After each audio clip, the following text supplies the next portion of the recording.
সকাল উঠে ব্লগটা আরম্ভ করে দিলাম। তো এনারা ভিডিওটা স্কিপ না করে পুরোটাই দেখবেন। আসসালামু আলাইকুম কলিজার ভাই বোনেরা, আশা করি এনারা সবাই ভালো আছেন। তো এনা করতো আমিও ভালাই। সকাল ঘুমের থেকে উঠে আইরা আমার জালে এক ডেক ভাত রান্ধালছে, আরো গরু মাংস রাঁধছে, আরো লাই শাক, আন্ডা, মাছের সবজি, মানে সব কিছু বানাইছে।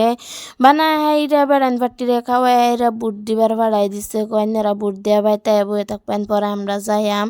কেলিগে আমরা বেটানের কাম আছে, কাম সাম শেষ করে পরে যাইয়াম। তো আমরা রান্দা বাইরা খাওয়াইয়া তারপরে বিদায় করতে করতে 9টা হয়ে গেছে। পরে তারপরে বিদায় কইরা হাইরা পরে ইন্দা আমরাও ভাতের মধ্যে বয়ে পড়লাম। আর আজকের রেসিপি আছে লাই শাক, ইন্দা আন্ডা। আজকাল কিন্তু সব এই বিরাটি স্বাদ লাগছে। তো কাল্লা এই ব্লগটা দিবার পাইছি না বুটের দিন, তো বুটের দিন এই ব্লগটা বানাইছিলাম।